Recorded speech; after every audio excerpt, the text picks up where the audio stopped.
been true leads me to you.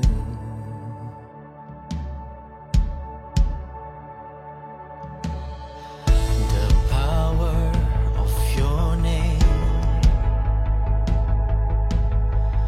nothing else can compare, brings me to you,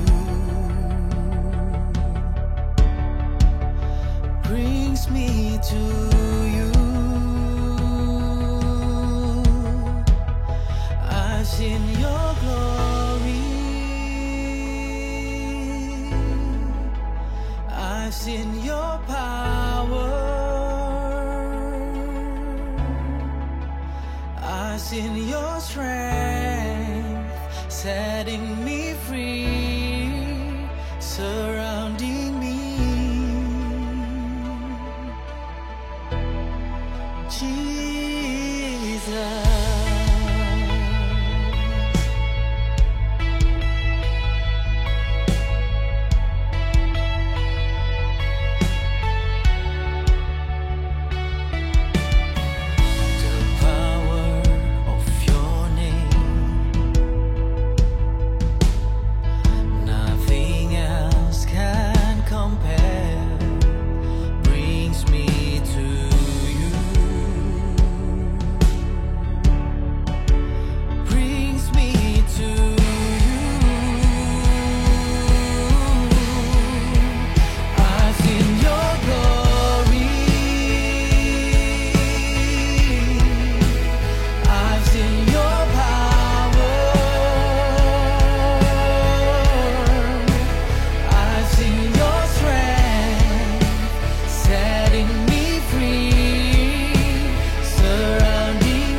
Say the word and there is light. Say the word and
to the throne of mercy.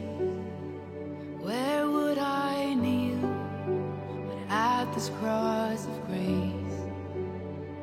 How great the love, how strong the hand that holds us. Beautiful, so beautiful.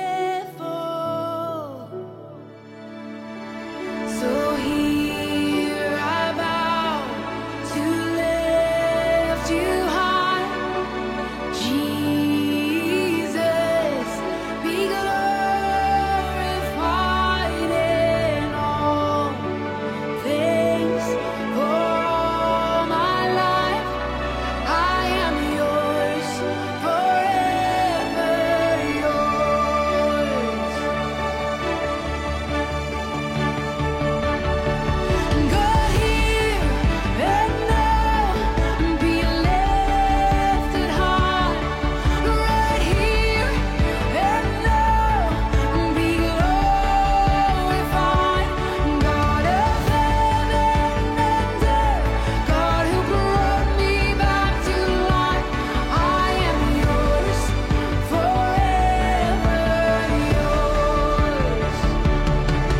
God, here and now, be lifted high. Right here and now, be glorified.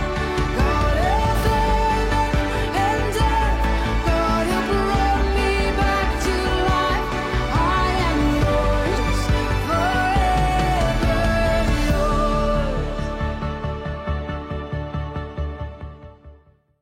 Shalom! Shalom. Shalom. Shalom. Shalom, saya Eddie Chang, Senior Pastor Fresh Generation Community Church Malaysia, menyambut Anda semua yang datang hari ini.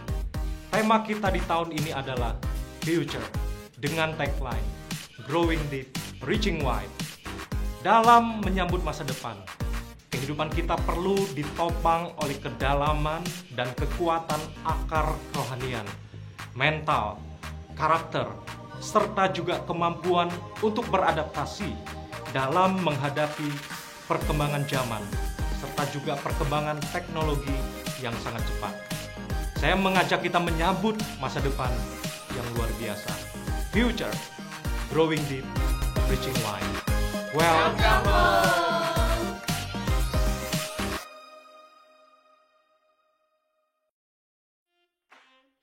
Shalom FGCC, selamat pagi dan selamat datang di ibadah online FGCC. Saya harap saudara di rumah dalam keadaan baik dan sehat pada hari ini. Bagi saudara-saudara yang baru pertama kali bergabung bersama kami, selamat datang. Dan Anda boleh mengisi form melalui link yang terdaftar di kolom deskripsi di bawah agar kami bisa menyambut Anda secara personal. Untuk informasi Anda, bagi orang tua yang mempunyai anak-anak di rumah, saudara bisa mengakses ibadah online Next Gen melalui link yang tertera di kolom deskripsi di bawah juga. Ibadah online Next Gen diperuntukkan untuk anak-anak berumur 2 tahun sampai dengan usia remaja. Untuk persembahan, perpuluhan, janji iman, serta dana gedung, saudara bisa memberikan secara online melalui online banking di akun FGCC berikut ini. Itu saja yang ingin saya sampaikan pada hari ini. Saya harap saudara bisa mempersiapkan diri sekarang supaya lebih fokus dan menikmati penyembahan pujian serta firman Tuhan. Tuhan berkati.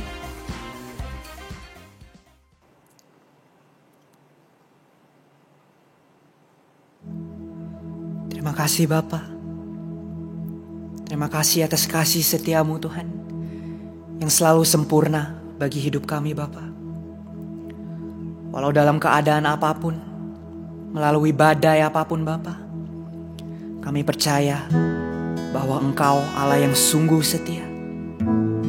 Engkau Allah yang mulia Bapa. We sing this song for you. Mari sama-sama nyanyikan. Bapa Kau setia. Bapa Kau setia. Bapa Kau mulia. Tenanglah jiwa aku aman bersamamu.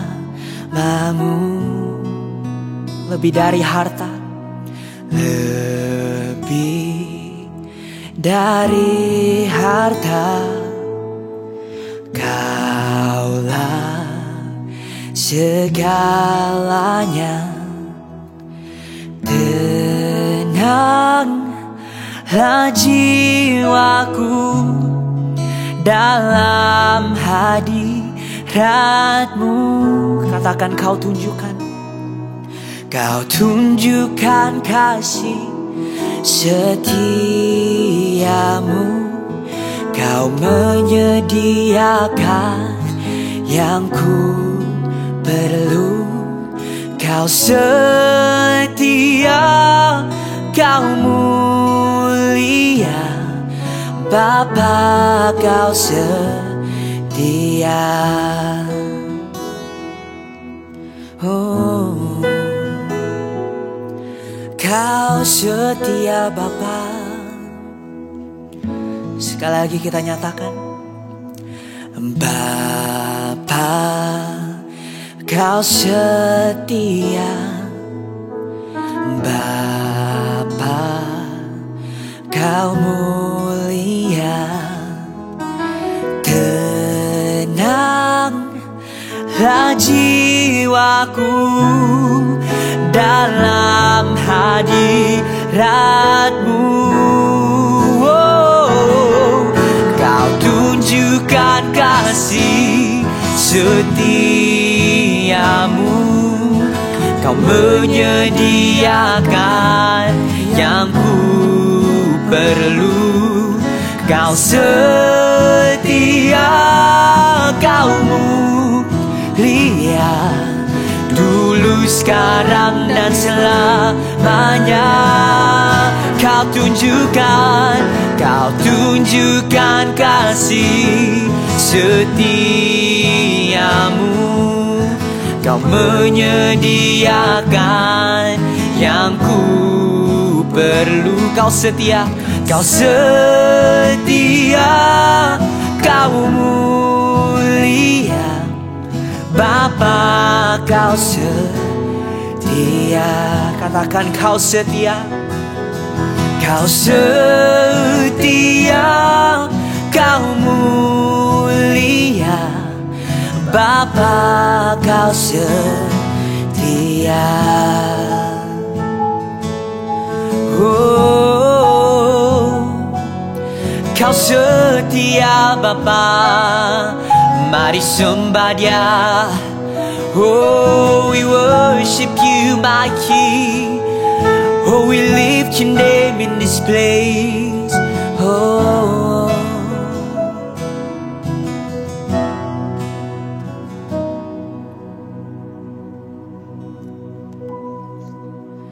lingkupiku dengan sayap-Mu. Naungiku Tuhan, naungiku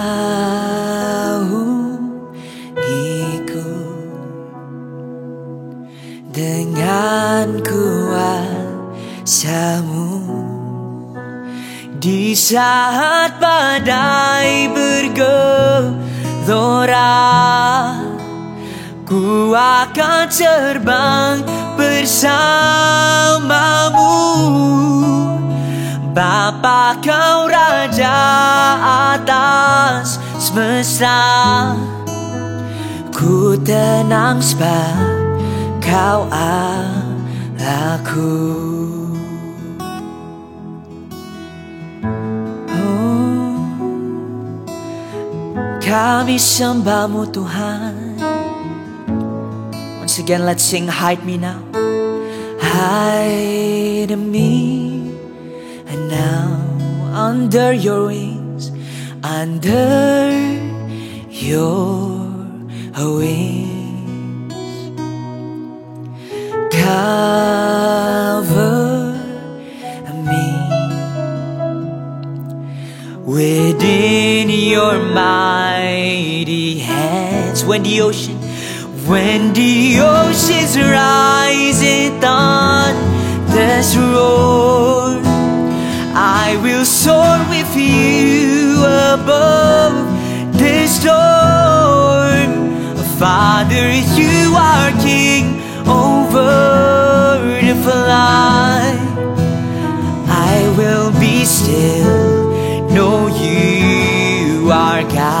saat badai, di saat badai bergelora, ku akan terbang bersamamu. Bapa, kau Raja atas semesta, ku tenang sebab kau Allahku. Ku tenang sebab kau Allahku. Sekali lagi nyatakan, ku tenang sebab kau Allahku. Oh, kami tenang bersamamu Bapa. Oh, dalam badai, dalam musim apapun, Engkau tetap bersama kami. Oh, oh, we worship you, Jesus. We give you all the praise. Be glorified, Jesus.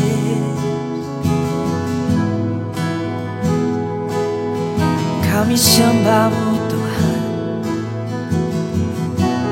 Shana bayara da da da da da, bara bara shana bakayara na.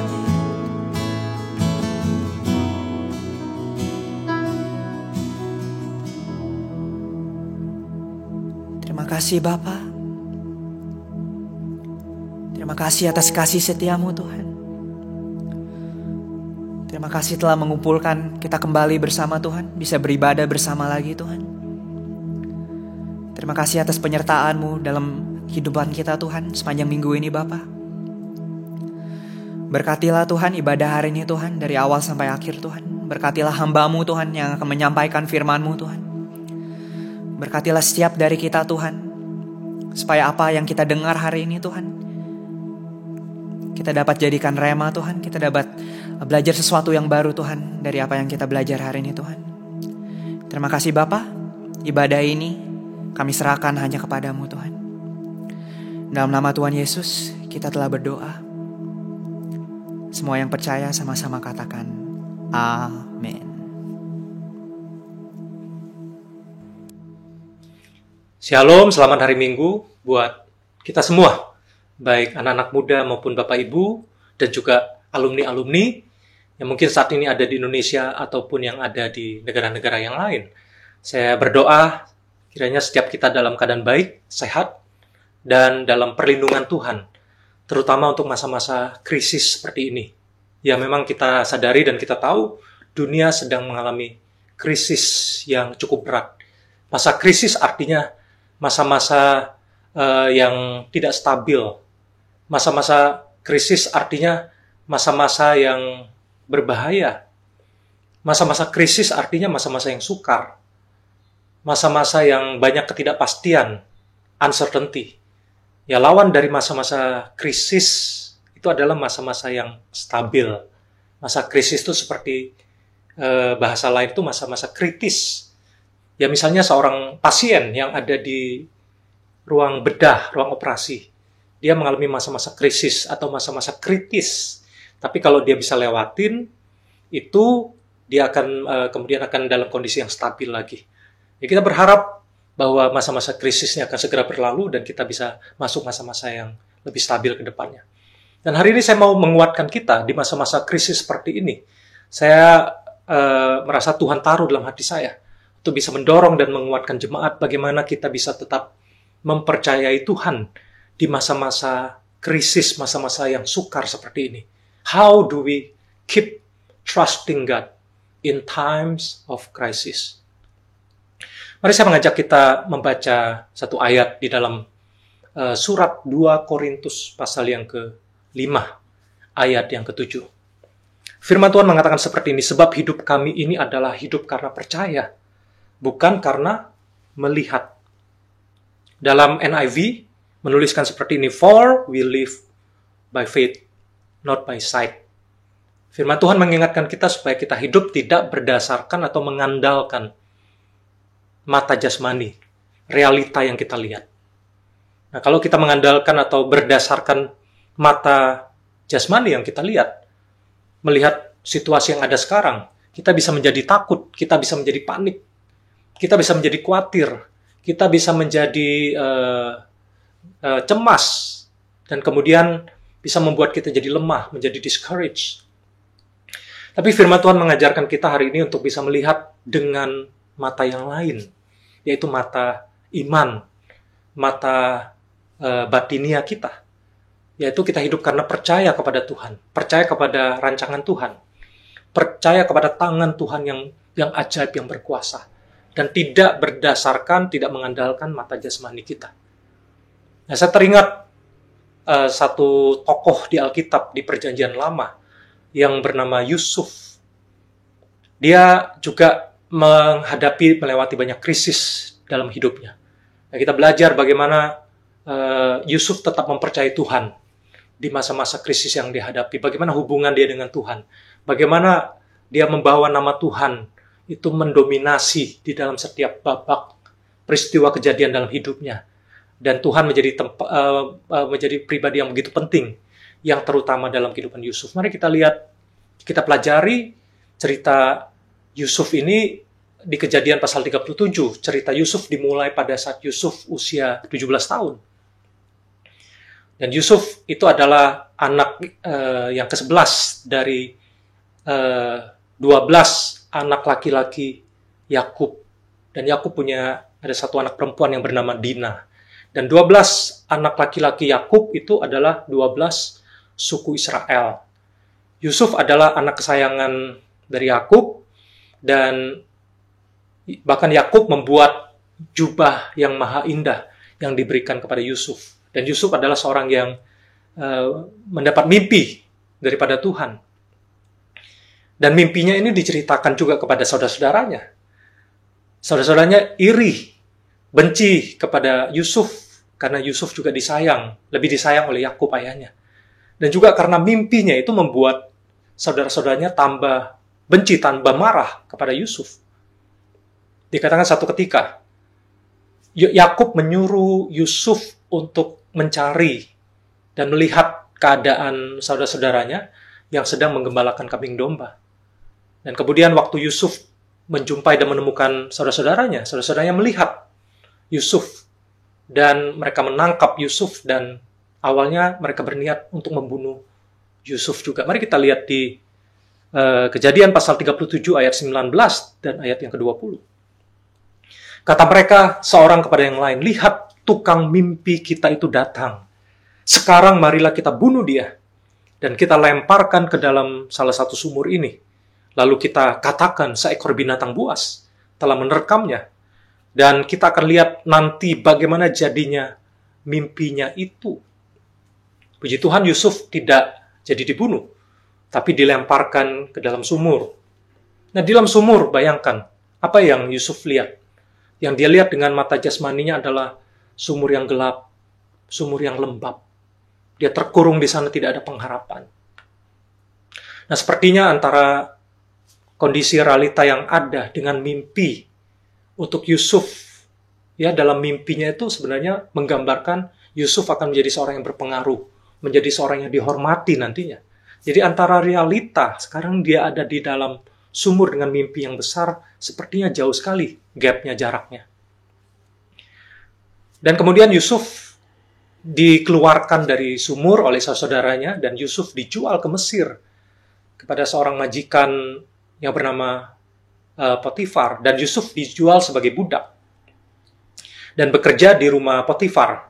Potifar adalah kepala pengawal raja. Dan ketika Yusuf sudah bekerja dengan sebaik mungkin di sana, dia difitnah. Kemudian dimasukkan, dijebloskan di dalam penjara. Nah, di dalam penjara secara mata jasmani, realita yang terlihat apa? Yusuf melihat, ya, itu kondisi penjara yang gelap, yang lembab, yang kotor, yang bau, dan mungkin yang terdengar adalah suara-suara tangisan, teriakan, makian, umpatan dari narapidana yang lain. Yang Yusuf lihat adalah 4 dinding penjara, yang kotor, yang kusam, yang gelap. Yang Yusuf lihat dengan mata jasmani adalah pintu besi, pintu teralis yang mengurung Yusuf di dalam penjara itu. Jadi yang Yusuf lihat secara mata jasmani adalah kalau dibandingkan dengan mimpi yang besar itu, kok sepertinya gap-nya begitu jauh, begitu berbeda sekali. Ya, tapi hari-hari ini kita belajar, ternyata sebesar apapun impian, semulia apapun impian yang Tuhan taruh dalam hati kita, jalannya seringkali tidak mulus. Jalannya seringkali berliku-liku. Bahkan jalannya itu sepertinya menurun. Yusuf dibenci oleh saudara-saudaranya, dibuang ke sumur. Ya, dibuang, kemudian dijual ke Mesir jadi budak. Jalannya menurun dari sumur, dibuang ke sumur, kemudian dijual ke Mesir jadi budak. Dan nggak stop sampai di situ. Dia bahkan dijebloskan dalam penjara, menjadi seorang narapidana. Jadi jalannya sepertinya bukannya naik, bukannya mulus, tapi jalannya menurun. Sepertinya mimpinya semakin jauh. Tapi saya mau kasih tahu bahwa seringkali jalan untuk naik itu adalah jalannya menurun. Jalan untuk menuju puncak itu ada seringkali jalannya itu menurun. Karena Tuhan sedang mengajarkan sesuatu kepada kita. Karena kita suka pakai pikiran, pakai ide kita, pakai rancangan kita. Tapi firman Tuhan mengatakan bahwa rancangan Tuhan itu lebih tinggi daripada rancangan kita. Ya, pikiran Tuhan itu lebih tinggi daripada pikiran kita. Dan jalan Tuhan itu lebih tinggi, lebih hebat. Tuhan lebih pintar daripada kita. Jalannya lebih tinggi daripada jalan kita. Dan seringkali jalan untuk naik itu adalah jalan yang menurun. Itu seperti gambaran benih kalau saya bayangkan. Ini tercatat di firman Tuhan. Kalau mau baca Yohanes pasal 12 ayat 24, mengatakan kalau biji gandum itu tidak jatuh ke tanah dan mati, maka benih atau biji gandum itu tetap satu. Tapi kalau biji atau benih gandum itu jatuh ke tanah dan mati, dia akan menghasilkan buah yang lebat. Jadi benih itu perlu jatuh ke dalam tanah, terkubur di sana, dalam kondisi yang pengap, yang gelap, yang lembab. Tapi ingat, bahwa benih itu di dalam tanah itu dia sebenarnya mengalami proses di mana dia akan mengeluarkan potensinya. Dia akan kemudian bertunas, dan terutama itu akarnya juga semakin bisa mendalam. Jadi perlu kekuatan akar yang mendalam. Jadi semakin kuat akarnya, semakin dalam, maka nanti pohon yang muncul adalah pohon itu tinggi, besar, dan menghasilkan buah yang lebat. Makanya kita perlu belajar untuk growing deep, baru kita bisa reaching wide. Jadi kekuatan dan besar atau tingginya pohon, berapa lebat buah yang dihasilkan, sangat bergantung dengan kekuatan kedalaman akar. Ini Tuhan mengajar kita untuk bisa belajar tentang apa? Tentang kerendahan hati sebetulnya. Karena firman Tuhan mengatakan, ya, barang siapa meninggikan diri, dia akan direndahkan. Tapi barang siapa merendahkan diri, dia akan ditinggikan. Jadi cara Tuhan itu adalah dia mau memperbesar kapasitas hati kita, akar kita, karakter kita, supaya kita tidak sombong nantinya. Dan supaya kita bisa menjadi pribadi yang tangguh, tidak gampang dijatuhkan, tidak gampang digoyahkan oleh berbagai peristiwa atau kejadian yang tidak ideal, yang kita tidak harapkan bisa terjadi. Ya, karena kita hidup di dunia yang fana, yang penuh uncertainty. Banyak gelombang, banyak ombak, banyak badai yang coba menghantam kita. Tapi kalau pohon itu kuat akarnya, fondasinya kuat, ya, bangunan itu, maka ketika dihantam oleh badai, angin ribut yang besar, pohon itu, bangunan itu tetap kokoh berdiri. Saya berharap dan berdoa supaya kehidupan engkau dan saya akan tetap kuat sekalipun menghadapi masa-masa yang sukar. Kita tetap tegar di masa yang sukar. Mari kita lihat dari kehidupan Yusuf. Ada beberapa babak kita bisa melihat kehidupan Yusuf. Bagaimana dia tetap mempercayai Tuhan di masa-masa yang sukar, masa-masa krisis. Bagaimana dia bisa menjadi seorang pribadi yang mengutamakan Tuhan. Dia disertai oleh Tuhan dalam setiap apapun yang dia lakukan. Jadi dia sering menyebut ya nama Tuhan Allah dalam peristiwa dialog yang terjadi di dalam kehidupan Yusuf. Mari kita lihat dari Kejadian pasal 39 ayat 2-4. Ini adalah babak kehidupan Yusuf waktu dia dijual ke Mesir menjadi budak. Dia bekerja di rumah Potifar. Firman Tuhan mencatat seperti ini, tetapi Tuhan menyertai Yusuf sehingga ia menjadi seorang yang selalu berhasil dalam pekerjaannya.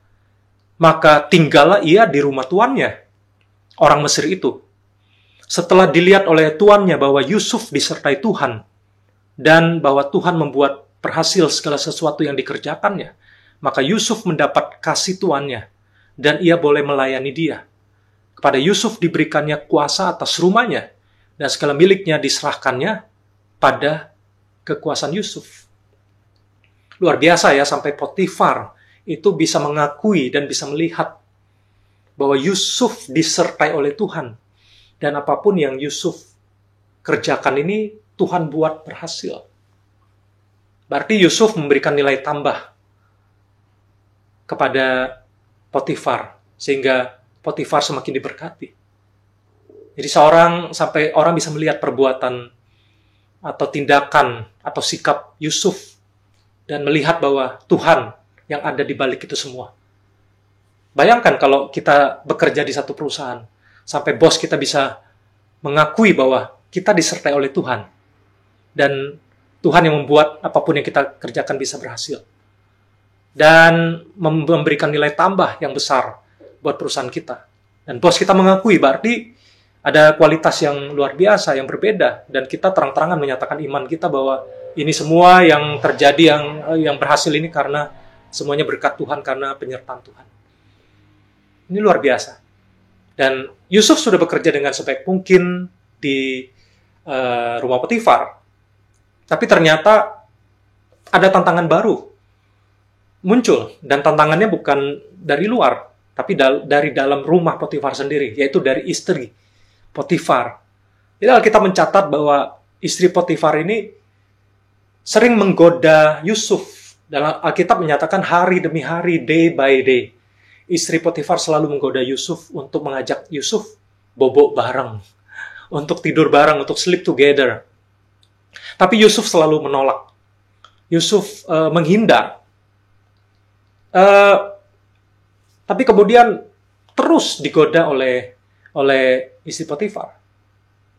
Dan ketika terus digoda, kita melihat bahwa Yusuf ini bisa bertahan. Dia hidupnya takut akan Tuhan. Mari kita lihat Kejadian pasal 39 ayat 9. Apa ucapan Yusuf kepada istri Potifar? Berkata seperti ini, Kejadian 39 ayat 9 mengatakan seperti ini. Bahkan di rumah ini, ia tidak lebih besar kuasanya daripadaku. Dan tiada yang tidak diserahkannya kepadaku selain daripada engkau. Sebab engkau istrinya. Bagaimanakah mungkin aku melakukan kejahatan yang besar ini dan berbuat dosa terhadap Allah? Yusuf punya kerohanian. Yusuf punya mata iman.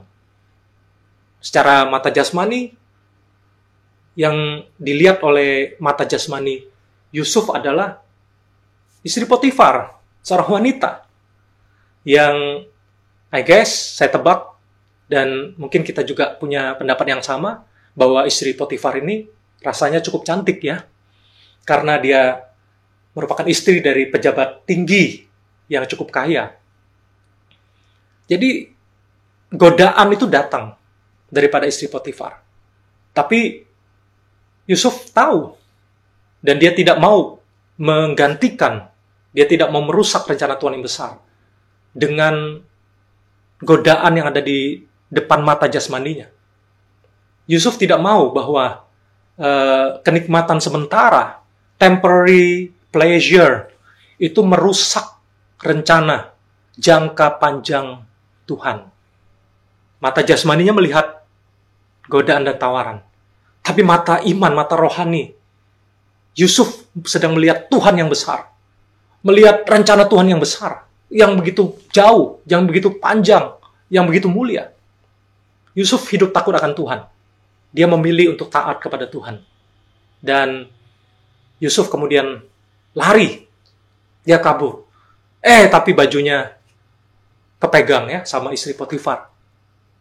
Dan akhirnya Yusuf harus melepaskan bajunya. Dan baju itu ada di tangan istri Potifar, dan istri Potifar teriak sehingga seisi rumah datang. Dan istri Potifar menyampaikan fitnahan, kemudian sampai ke telinga Potifar. Akhirnya Yusuf ditangkap dan dijebloskan dalam penjara. Dan waktu dalam penjara kita melihat kehidupan Yusuf. Dia tetap disertai oleh Tuhan, tetap melakukan yang terbaik. Mari kita lihat Kejadian pasal 39 ayat yang ke-21 sampai 23. Firman Tuhan mengatakan, tetapi Tuhan menyertai Yusuf dan melimpahkan kasih setianya kepadanya dan membuat Yusuf kesayangan bagi kepala penjara itu. Sebab itu kepala penjara mempercayakan semua tahanan dalam penjara itu kepada Yusuf dan segala pekerjaan yang harus dilakukannya di situ. Dialah yang mengurusnya. Dan kepala penjara tidak mencampuri segala yang dipercayakannya kepada Yusuf. Karena apa? Tuhan menyertai dia. Dan apa yang dikerjakannya, dibuatnya Tuhan berhasil. Jadi kita bisa melihat selalu bahwa Yusuf itu disertai oleh Tuhan. Karena Yusuf mengutamakan Tuhan. Yusuf menjaga imannya. Yusuf takut akan Tuhan. Yusuf tetap mempercayai Tuhan sekalipun di masa-masa yang krisis. Mari kita lihat selanjutnya. Ternyata kemudian Yusuf bertemu dengan dua orang yang juga dimasukkan di dalam penjara, rumah tahanan. Dan dua orang yang di penjara ini, yang pertama adalah juru minuman raja, dan yang kedua adalah juru roti raja. Itu saya renungkan, ini luar biasa loh. Tercatat di Alkitab bahwa ternyata Yusuf itu dimasukkan dalam penjara, yaitu di dalam tahanan bersama dengan tahanan-tahanan raja. Jadi Yusuf itu dimasukkan dalam penjara yang isinya itu tahanan-tahanan raja. Makanya dia ketemu dengan juru minum raja dan juru roti raja. Ditahan di penjara yang sama. Dan Yusuf tetap melayani karena dipercayakan untuk mengurus semua pekerjaan yang ada dalam penjara. Jadi dia ketemu juga dengan dua orang yang di penjara ini. Yusuf melihat bahwa wajah dua tahanan, ya, dua narapidana ini dalam keadaan sedih. Dan Yusuf bertanya, mengapa kalian sedih? Mengapa muka kalian muram? Jadi Yusuf ini attitude-nya luar biasa ya. Dia tetap show kindness to people. Dia tetap menunjukkan kebaikan ya, ramah dan mengasihi dan melayani. Jadi waktu ditanya seperti itu, ternyata dua orang ini, yaitu juru minum raja dan juru roti raja, itu bermimpi dan mereka berkata tidak ada seorang pun yang bisa menerjemahkan mimpi itu. Jadi kita lihat di Kejadian pasal 40 ayat yang ke-8 menuliskan seperti ini. Jawab mereka kepadanya, kami bermimpi tetapi tidak ada orang yang dapat mengartikannya. Lalu kata Yusuf kepada mereka, bukankah Allah yang menerangkan arti mimpi? Ceritakanlah kiranya mimpimu itu kepadaku. Jadi Yusuf tidak pernah berkata bahwa dia yang punya kuasa. Dia punya karunia, punya kemampuan untuk mengartikan mimpi, tapi yang mengartikan mimpi adalah Allah, adalah Tuhan sendiri. Dan puncaknya kita melihat bahwa kejadiannya adalah setelah 2 tahun kemudian sebenarnya. Dan Firaun itu mendapat mimpi. Dan tidak ada seorang pun di Mesir yang bisa menerjemahkan atau mengartikan mimpi itu. Dan juru minum raja yang telah dipulihkan, diangkat kembali menjadi dari penjara, dikeluarkan, dibebaskan, dan diangkat kembali kepada posisi semula, yaitu menjadi juru minuman raja. Tahu bahwa Firaun bermimpi dan tidak ada seorang pun yang bisa mengartikannya. Dan juru minuman ini baru teringat kepada Yusuf, yang dulu mengartikan mimpi dia. Dan ternyata tergenapi, dan apa yang diartikan itu jadi kenyataan. Dan juru minuman raja kemudian menyampaikan kepada raja atau kepada Firaun bahwa ada seorang Ibrani yang ada di dalam penjara yang bisa menafsirkan mimpi. Kemudian Firaun memanggil Yusuf dan berkata kepada Yusuf bahwa tidak ada seorang pun yang bisa mengartikan mimpinya. Saya dengar, kata Firaun, bahwa hanya engkau yang bisa mengartikan mimpi itu. Mari kita lihat di Kejadian pasal 41 ayat 16. Yusuf menyahut Firaun, bukan sekali-kali aku, melainkan Allah juga yang akan memberitakan kesejahteraan kepada tuanku Firaun. Kalau kita perhatikan di dalam bahasa Inggrisnya, Genesis 41 verse 16 dalam versi NKJV menuliskan seperti ini. So Joseph answered Pharaoh, saying, "It is not in me. God will give Pharaoh an answer of peace." Yusuf selalu mengangkat nama Tuhan, selalu mengutamakan Tuhan, bahwa Tuhan yang menyertai, Tuhan yang memberi kemampuan, bahkan Tuhan sendiri yang mengartikan mimpi yang ada. Dan mimpi itu jadi kemudian diartikan oleh Yusuf, dan Yusuf kemudian bisa menjadi jawaban. Yusuf kemudian bisa menjadi problem solver atas masalah krisis yang melanda Mesir, yaitu kelaparan hebat yang terjadi selama 7 tahun kelaparan, dan Yusuf dengan hikmat daripada Tuhan sudah memberikan solusi, cara untuk mengantisipasi, untuk menghadapi masa-masa krisis 7 tahun lamanya. Dan bahkan bukan cuma bangsa Mesir yang diselamatkan dari krisis yang besar itu, tapi bangsa-bangsa sekitarnya juga diselamatkan karena apa yang dilakukan oleh Yusuf yang memimpin bangsa Mesir untuk bisa mengantisipasi masa-masa krisis seperti itu. Dan kemudian ketika dalam 2 tahun masa kelaparan dari 7 tahun masa kelaparan yang terjadi di tahun kedua, Yusuf memperkenalkan diri kepada saudara-saudaranya. Jadi saudara-saudaranya juga berkali-kali datang ke Mesir untuk mendapatkan atau membeli makanan yang tersedia di Mesir saat itu. Dan kemudian setelah 2 tahun masa kelaparan, Alkitab mencatat bahwa tibalah waktunya Yusuf akhirnya memperkenalkan diri kepada saudara-saudaranya. Waktu saudara-saudaranya tahu bahwa itu adalah Yusuf yang dulu mereka benci, yang dibuang ke sumur dan bahkan yang mereka jual menjadi budak. Sekarang di depan mata mereka, dan Yusuf sudah menjadi penguasa, menjadi seorang perdana menteri di Mesir. Saudara-saudaranya menjadi begitu takut, menjadi begitu gentar. Mereka takut kalau Yusuf akan balas dendam kepada mereka. Tapi Yusuf menghibur mereka. Yusuf mengampuni mereka. Yusuf menunjukkan belas kasihan kepada mereka. Dan sekali lagi, di sini kita bisa melihat bahwa Yusuf selalu menyebut dan mengangkat nama Allah yang bekerja di dalam segala sesuatu. Bahkan di masa-masa krisis, untuk mendatangkan kebaikan bagi mereka yang mengasihi Dia, yang terpanggil sesuai dengan rencananya. Mari kita lihat, menarik sekali apa yang dikatakan oleh Yusuf di Kejadian pasal 45 ayat 5. Mulai kita lihat, "Tetapi sekarang janganlah bersusah hati dan janganlah menyesali diri. Karena kamu menjual aku ke sini, sebab untuk memelihara kehidupanlah Allah menyuruh aku mendahului kamu. Karena telah 2 tahun ada kelaparan dalam negeri ini, dan selama 5 tahun lagi, orang tidak akan membajak atau menuai. Maka Allah telah menyuruh aku mendahului kamu, untuk menjamin kelanjutan keturunanmu di bumi ini, dan untuk memelihara hidupmu sehingga sebagian besar daripadamu tertolong. Jadi bukanlah kamu yang menyuruh aku ke sini, tetapi Allah.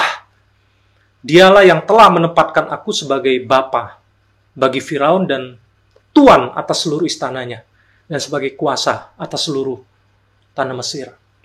Kita bersyukur bahwa Yusuf ketika menghadapi krisis-krisis yang menentukan dalam hidupnya, Yusuf tidak terpuruk. Yusuf tidak mengandalkan mata jasmaninya. Tapi Yusuf senantiasa mengandalkan mata iman. Dia tetap mempercayai Tuhan di masa-masa krisis. Dia mengutamakan Tuhan, dia melibatkan Tuhan, dia selalu mengakui Tuhan, menyebutkan nama Tuhan di dalam setiap babak-babak kehidupannya, setiap kejadian, setiap dialog yang Yusuf sedang hadapi, yang Yusuf sedang kerjakan. Dan dia tidak kecewa, dia tidak menjadi marah.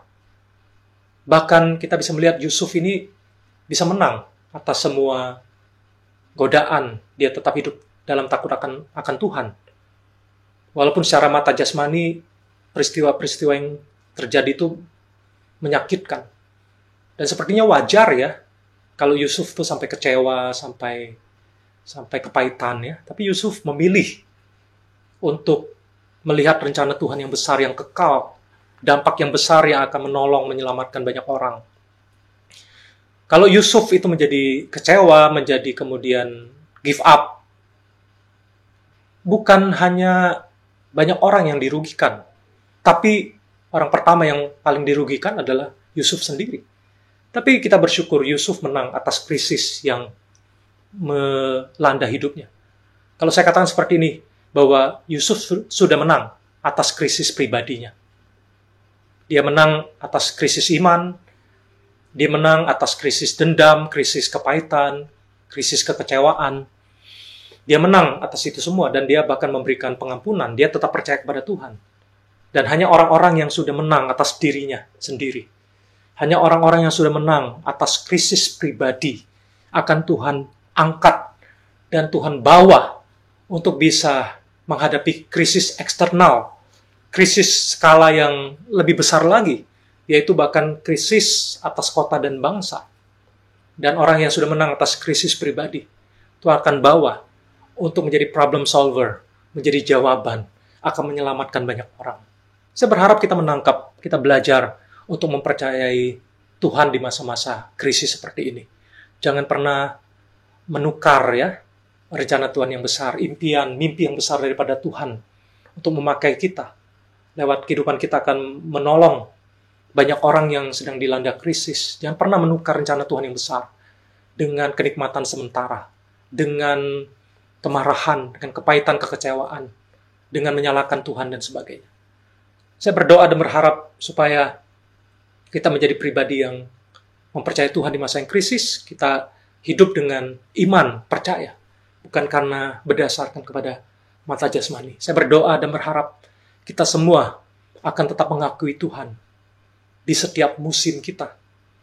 Kita mengakui Dia saat masa-masa stabil dan juga masa-masa krisis. Kita mau mengutamakan Dia di setiap musim kehidupan kita. Jadikanlah Tuhan. Dia adalah Tuhan. Saat kita ada di lembah air mata, maupun saat kita ada di puncak gunung keberhasilan. Kiranya Tuhan memberkati dan menyertai kita. Mari kita datang kepada Tuhan, kita angkat hati kita, mari perbaharui komitmen kita di hadapan Tuhan. Mari kita juga angkat suara kita, kita sama-sama akan angkat pujian bahwa Tuhan kita itu sempurna.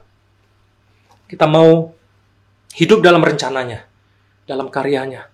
Dan kita mau serahkan hidup kita pada Dia, biarlah Dia yang memurnikan hidup kita.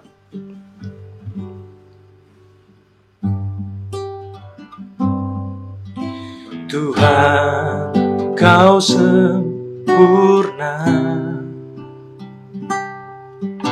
dalam rencana-Mu dan karya-Mu. Ku serahkan hidupku, murnikan dengan Roh-Mu. Tuhan, Kau sempurna dalam rencana-Mu dan karya-Mu. Ku serahkan hidupku, murnikan dengan Roh-Mu. Hidupku menggenapi firman-Mu. Tanda mujizat sertai tiap langkahku, Kau bersamaku di dalamku, jadi bukti kebesaran-Mu. Bersama-sama katakan, Tuhan Kau sempurna. Tuhan Kau sempurna dalam rencana-Mu dan karya-Mu. Ku serahkan hidupku, murnikan dengan Roh-Mu. Hidupku menggenapi firman-Mu. Tanda mujizat sertai tiap langkahku, Kau bersamaku di dalamku, jadi bukti kebesaran-Mu. Hidupku menggenapi firman-Mu. Tanda mujizat sertai tiap langkahku, Kau bersamaku di dalamku, jadi bukti kebesaran-Mu. Kau bersamaku di dalamku, jadi bukti kebesaran-Mu. Jadi bukti kebesaran-Mu. Jadi bukti kebesaran-Mu. Mari tundukkan kepala kita berdoa. Bapa Surgawi, kami berdoa dan menyerahkan kehidupan kami kepada Engkau Tuhan. Dan hari ini secara khusus Tuhan, kami berdoa Tuhan, mari kuatkan kehidupan kami, biar ajar kami untuk tetap mempercayai Engkau, khususnya di masa-masa sulit, masa-masa sukar, masa-masa krisis seperti ini Tuhan. Kuatkan dan teguhkan setiap kami, supaya kami bisa tetap hidup dengan iman, dengan mata yang terang, dengan iman percaya kepada Engkau, bukan berdasarkan kepada mata jasmani kami yang seringkali menipu, yang seringkali membuat kami jadi panik, jadi takut, dan kehilangan kepercayaan dan iman kami kepada Engkau. Tapi ajar kami untuk seperti Yusuf Tuhan, tetap memandang Engkau, tetap melihat kebesaran-Mu, tetap percaya, tetap mengandalkan Engkau, tetap merindukan penyertaan daripada Engkau. Dan kami percaya Tuhan bahwa kami akan Engkau pakai juga sama seperti Engkau telah memakai Yusuf. Kau juga bisa memakai kami untuk bisa melewati krisis ini dan bahkan bisa menolong orang-orang yang juga mengalami krisis Tuhan. Hamba berdoa dan kuatkan setiap anak-anak-Mu dimanapun mereka berada. Berkati juga setiap mereka yang terkena COVID-19 Tuhan, yang terinfeksi, pulihkan dan sembuhkan mereka, dan kuatkan dan juga hibur mereka yang kehilangan orang-orang yang mereka kasihi Tuhan. Berkati juga semua bidang kehidupan yang tetap bergerak Tuhan, untuk bisa menjalankan roda ekonomi tetap berjalan Tuhan. Berkati setiap pemerintah, polisi, tentara, dan juga pasar swalayan Tuhan, supermarket, dan juga semua yang tetap menjalankan fungsi untuk menyediakan segala kebutuhan pokok Tuhan, essential goods, supaya tetap tersedia. Dan berkati juga supaya ada ketenangan, keamanan, ketenangan Tuhan di bangsa kami Indonesia maupun bangsa yang lain Tuhan.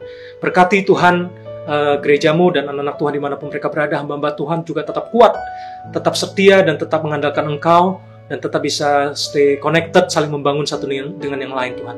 Tuhan, kami juga berdoa untuk setiap persembahan yang kami berikan, online giving yang kami berikan, baik persembahan mingguan atau persembahan persepuluhan, persembahan apapun bentuknya, Tuhan Engkau berkati. Juga setiap usaha pekerjaan kami, dimanapun kami berada, usaha pekerjaan orang tua kami juga diberkati dengan luar biasa. Biarlah Tuhan apa yang kami tabur berkenan kepada Engkau dan menyenangkan Engkau, dan biarlah semua keuangan yang ada boleh dipergunakan sebaik mungkin untuk perluasan pekerjaan Tuhan, untuk menjangkau dan membangun banyak jiwa-jiwa supaya mereka juga boleh dibangun hidupnya. Terima kasih Bapa buat ibadah hari ini, dan kalau sebentar kami akan akhiri ibadah ini dan kami akan menerima berkat daripada Tuhan. Mari jemaat yang dikasih oleh Tuhan, angkat tanganmu, arahkan hati pikiranmu dan terima berkat Tuhan. Tuhan memberkati engkau, Tuhan memberikan engkau kasih karunia, damai sejahtera yang melimpah turun atas hidupmu. Diberkatilah engkau sehingga engkau akan terus naik bukan turun. Diberkatilah sehingga engkau menjadi kepala bukan ekor. Diberkatilah dalam seluruh yang kau kerjakan berhasil. Nama Tuhan dipermuliakan. Saat ini terimalah damai sejahtera dari Allah Bapa, keselamatan dari Tuhan kita Yesus Kristus, penghiburan, pertolongan, kuat kuasa daripada Allah Roh Kudus menyertai kita semua. Mulai hari ini seterusnya selama-lamanya sampai Maranatha, sampai Tuhan Yesus datang kedua kali. Terimalah berkat ini di dalam nama Yesus dan kita yang percaya. Sama-sama katakan amin. Stay safe, stay healthy, and stay strong in God, and stay connected each other, and God bless you and have a great Sunday.